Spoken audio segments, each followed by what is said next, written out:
Hey, well, talk to me about your interactions with the Las Vegas Raiders, and what would it mean to you to get to play for Coach Chip Kelly again? That'd be awesome, man. And seeing that, that move from Coach Kelly, I'm so happy for him. And he's one of the best coaches I've had, man. One of my favorite people I've been around. And we've stayed in contact. And I hope it'd be amazing to get the opportunity to play for him again. Really, anyone. I'd be happy to go anywhere, man. But he's a great dude, and I'm just so happy that he got the opportunity that he did, and I think that's a really good place. Well, when you were in Steve Oakland Pro last year and now that you're in the Pro process, how much better do you feel now versus you? Yeah, I feel a ton more prepared, for sure. Like, without a doubt, I am. This year at Ohio State, I wanted it to be a step up, and I talked about the two things that I was looking for in a school were developing as a prospect and developing my draft stock and competing for a national championship. One of those boxes checked, and now I going into this process, like the things that we went through this year, what I learned going into a new locker room, having to win over a locker room, like all those different things really truly taught me so much, and I feel really well prepared. I think my consistency definitely improved. Being able to up my completion percentage from 59 or whatever it was in my career at K-State to 73 this year. I think I was more accurate. I think I was able to show more arm strength. I definitely probably didn't run the ball as much as I normally did at Kansas State this past year, but really didn't need to. We had some dudes back there to carry the load for me, but I feel like I just developed in every aspect of my game, and it was just a blessing to come to Ohio State, man. It was the best decision I ever made. Naturally, you come into that room and also taking over as the leader of that quarterback room, and obviously Lincoln and Julian are left behind. What do you think you impressed under those guys, and what do you think fans should be expecting to see from them this year? Yeah, man, I think we just had a great vibe in that room, and we had a lot of fun together.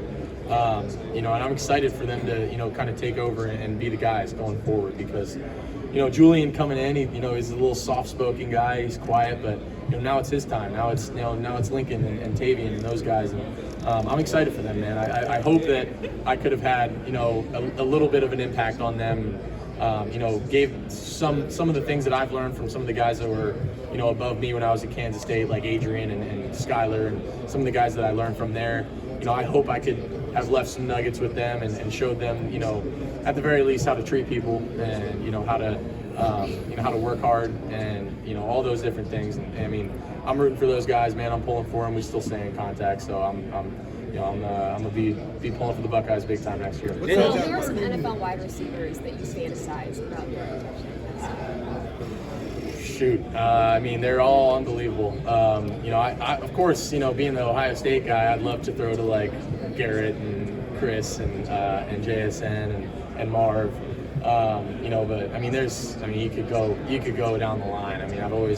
I've always really loved Devontae Adams' game. I thought his game was really awesome. I think the two LSU guys with Jamar and Justin are unbelievable. You go down the list. There's a ton. I couldn't pick one.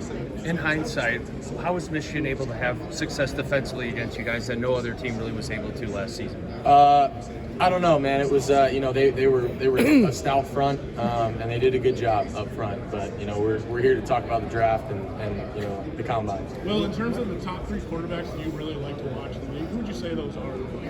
It's a good question. I got to say Patrick Mahomes, because he's a dog. Josh Allen. I love watching Josh.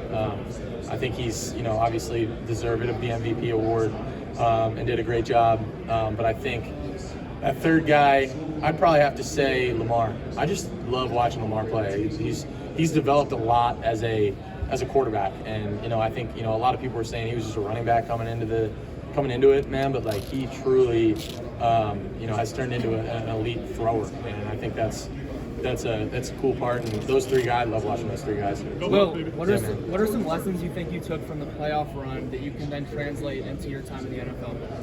Man, what didn't I learn, man? I learned a lot from this past year, but you're never out of it, man. And it felt like the world, was caving in on us after that last game of the year. And, a lot of people wanted to say that, but, we still had to cling to hope that, that we could still win a national championship. And we did that. We banded together and said, no matter what, no matter how hard this feels right now, no matter what adversity we go through, we got to stick together. And I think, the power of team and the power of God and the power of belief, man, was shown throughout that whole playoff run. And we were able to really just, impose our will on some teams.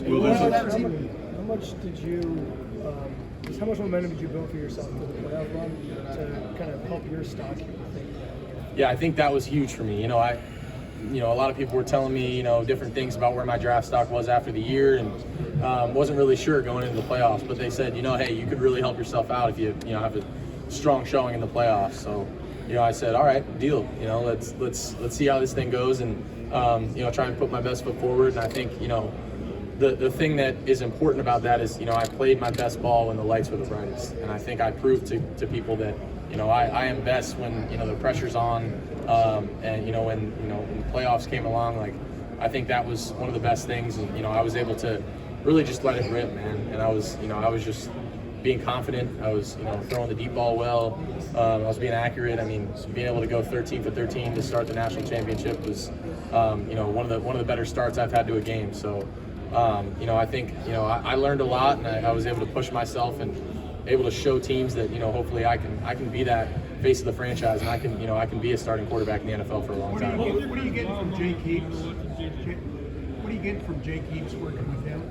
Jake's a great guy, man.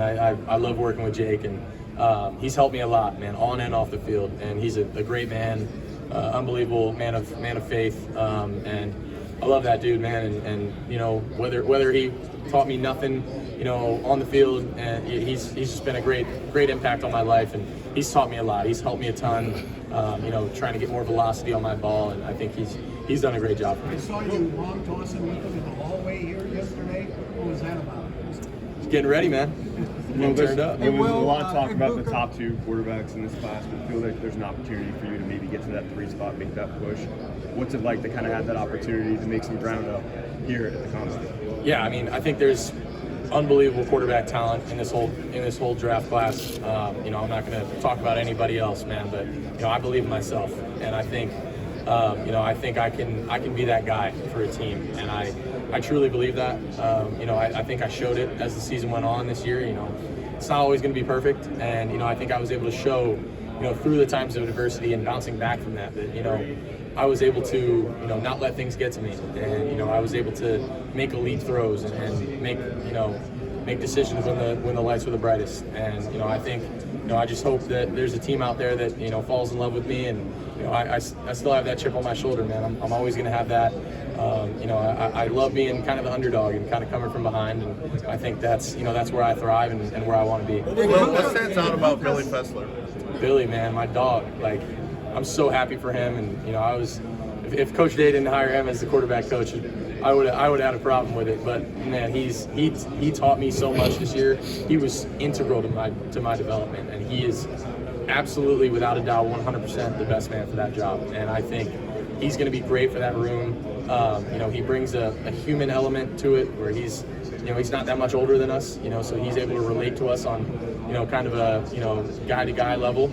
But he's also, able to lock in, and he taught me more than a lot of, guys in that role ever could have. And, he really was kind of the mouthpiece from Coach Day to me, Coach Kelly to me at a lot of times if they were doing anything else. He was really like my personal one-on-one QB coach at times, and he was great, man. And I got all the praise in the world for that dude.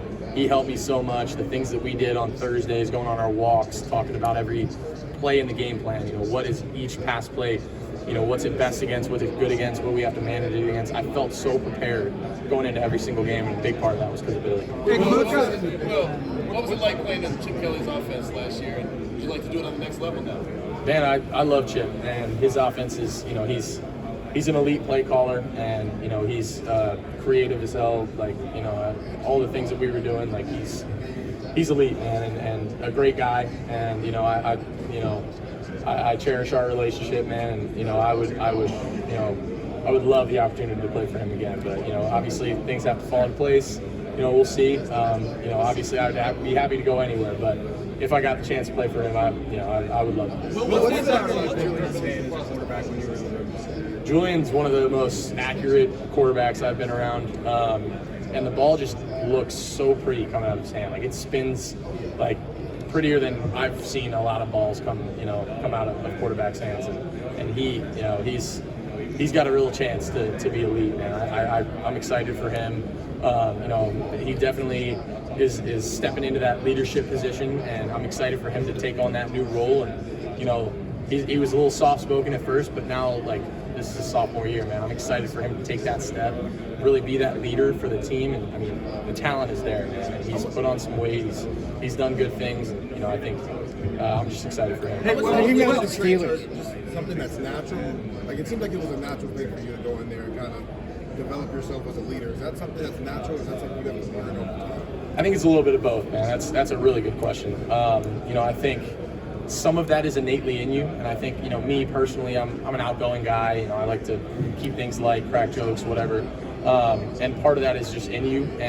But the thing is, I wasn't perfect when I got to K-State. I was maybe a little different in how I approached things, and I learned a lot from the people in front of me, man. I learned a lot from my coaches at K-State, my parents, the people in front of me at K-State, just looking at other guys, at the college and NFL levels, trying to emulate their games and emulate their leadership styles. I think a lot of that, I learned, but some of it is innately in you. I think it's a little bit of a balance of both.